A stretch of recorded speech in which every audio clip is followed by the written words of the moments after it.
Cece, one word to describe today.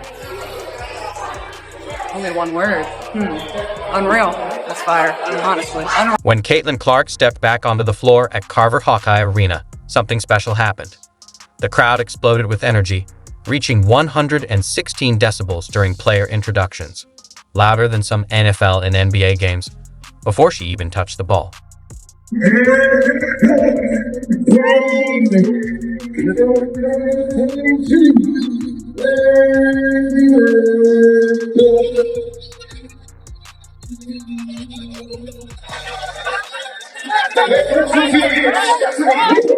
From the exact spot where she broke Kelsey Plum's NCAA scoring record, Clark drilled a 36-foot three-pointer, and the arena shook. 7 months away from basketball didn't change a thing.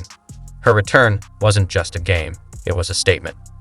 In this video, we'll break down the magical moments you may have missed from her unforgettable homecoming. If you're excited for the 2025 season, comment "fired up" for the Fever below. Let's go. What does it mean to you to be going back to play at Iowa, but this time with your jersey in the rafters? Yeah, I'm super excited to go back and play at Iowa. Obviously a place that has meant a lot to me, and we've had so many amazing games inside that arena. So it'll be fun to be back in front of those fans, and honestly to get to introduce those fans to all my new teammates. And the Indiana Fever, I think, will be really special because they love supporting all of us. So yeah, I'm looking forward to it, and I know it's gonna be a special day. What happens when a hometown hero returns after taking the basketball world by storm? Iowa City gave us the answer, and it was louder than anyone imagined. Hours before tip-off, fans lined up outside Carver Hawkeye Arena, not just for the game, but to watch warm-ups, to be in the building, to share the same air as Caitlin Clark. The line wrapped around the arena, people standing in the May weather, all for a preseason game that wouldn't even count in the standings. That's not just fandom, that's devotion. What are you the most excited to show your teammates around campus? Ooh. Honestly, I'm most excited to show them how cool Iowa City is. Like, people don't realize how good of a college town that place is. My teammates just expect it to be corn, but I'm like, no, it's one of the greatest colleges. So, yeah, downtown Iowa City is where it's at. So we'll give them a little tour, and I'm sure they're going to want to come back. 7 months is a long time in basketball. After that much time away from competition, every moment with Caitlin Clark back on the court felt special. Fans wondered, what would she do on her first play? Would she pull up from the logo? The questions faded the second she stepped onto the floor. The roar was instant, minus 116 decibels during introductions. That's louder than most NFL games, louder than playoff basketball. And this was just a preseason game. Yeah, getting to go back to Iowa, it's so exciting. I obviously haven't really been there much since I left about a year ago. And I think just getting to see people that have supported me throughout my career and continue to support me is going to be incredible. But also, like, they're the biggest Indiana Fever fans too now. Like, they want to meet all my teammates. They want to cheer for my teammates. And I was telling some of the girls the other day, I'm like, they're going to go crazy for you too. This wasn't just any arena for Caitlin Clark. This was Carver Hawkeye, the place where she became a household name, where she shattered records that once felt untouchable, where she turned women's college basketball into must-see TV. Iowa is now called the epicenter of women's hoops because of her. These balls watched her rise from a talented freshman to a full-blown icon. And the fans? They showed up in a big way, paying an average of $670 per ticket. Not regular season prices, not playoff prices. That's I need to witness history prices. Some drove across state lines. Others took days off work, all for one reason: to see their hero return home. Finding affordable tickets for the Indiana Fever preseason game against Brazil at Carver Hawkeye Arena. Seats at the arena for the May 4th matchup between the Indiana Fever and Brazil were first offered to season ticket holders and a few top donors. Didn't take long for them to be gone. Even Clark's teammates understood the significance. Lexi Hull 22 Iowa jersey during pregame, a beautiful gesture acknowledging this wasn't just another game for her teammate, this was a homecoming. Going to have signs about you. They want your autograph. They want a high five from you. And I think that's what I appreciate about them the most is, like, they want to cheer not only for myself, but everybody else on this team. And they have so much fun watching us. So now getting to take the Indiana Fever to them and their environment, I was telling Lexi and some of the other girls this other day, is like, this will be the loudest arena you have ever played in. They're going to scream. They're going to cheer. When I tell them to get up, they're going to get up. So it'll be fun to get to go back there since my last time playing there in the NCAA tournament my senior year. So it should be really special. The emotion hit Caitlin Clark too. You'd see it in her eyes during warm-ups, scanning the arena that launched during the basketball immortality. now packed with 15,000 fans. This wasn't just where her journey started, it was where a legend was born. And now she was back, not just as a hometown hero, but as a professional who had changed the game forever. But this night wasn't just about nostalgia. The moment the ball went up for the opening tip, it was clear. This wasn't a ceremony, it was a statement. Her bond with Iowa was still unbreakable, and her game had only gotten sharper during her time away. As the crowd leaned forward in anticipation, Clark locked in. That familiar focus returned to her eyes. No one in the building could have predicted just how perfectly the night would unfold, but they were about to find out. And it all began with a shot that would bring the house down. Clark, pull up three. You bet.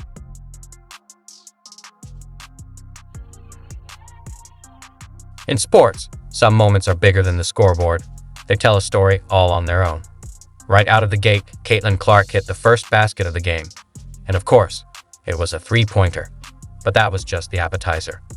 The real moment came in the third quarter. With 25 seconds left on the clock, standing 36 feet from the basket at Carver Hawkeye Arena, Clark took 3 quick dribbles and pulled up. The shot hung in the air for a second, but the meaning behind it was clear. This wasn't just another deep three. This was Caitlin Clark announcing to the world, "I'm back." Better looking possessions of the day for Brazil. Here's Clark. Wow! You bet! From beyond the logo! And a little point after. One of the most beautiful possessions of the day for Brazil, until Clark got the ball. Wow. From beyond the logo, and you bet. She let them know with a little point afterward. Early in the game, you could see it. Clark was settling in. That same rhythm, that same confidence, the court vision that turned her into a legend at Iowa, it was all still there. Her movements were instantly familiar to anyone who had watched her dominate college basketball. The passes were sharp, the decisions quick, and that smile, unmistakable.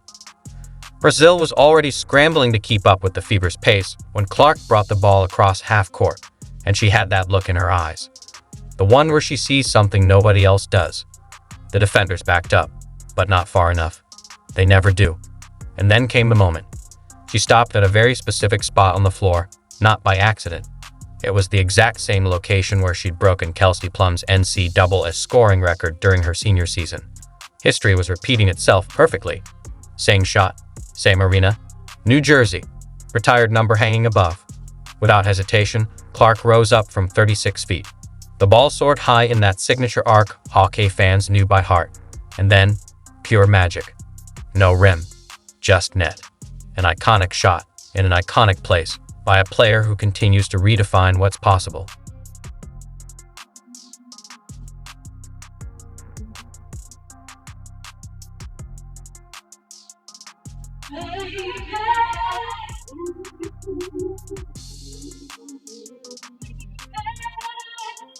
The reaction from her teammates told the whole story. When Clark was later asked if the arena got loud after her deep three, Sophie Cunningham joked, "When you scored?" "No." Lexi Hull, grinning, chimed in, "No one really cared." That lighthearted moment said it all. This Fever team has something special. Real chemistry. The kind that builds not just wins but culture. But the crowd cared. They felt it, literally. The roar reached 117 decibels, loud enough to create a physical sensation players described feeling in their chests. This wasn't just noise, it was joy. A release from nearly 15,000 fans who had been waiting for exactly that moment. Fever coach Stephanie White summed it up best. That shot was a good momentum builder, and exactly what everyone wanted to see from Clark in that arena. That's just who she is, what she does, and that's the truth. Caitlin Clark doesn't just play basketball, she moves people. I said 30 seconds. I'm like, I can make a 2 for 1 work. You knew that was coming. Yeah. Did it get loud in here? Did you get scored? Yeah. No. No one really cares. You gotta be better. That single shot represented everything about Caitlin Clark. The fearlessness, the limitless range, the flair for big moments, and the deep connection to her basketball roots in Iowa. The logo three-pointer wasn't just another highlight for social media. It was Clark's way of telling everyone that her WNBA journey was just getting started. The magic she created at Iowa, with that shot finding nothing but net, set the stage for what would become a dominant team performance.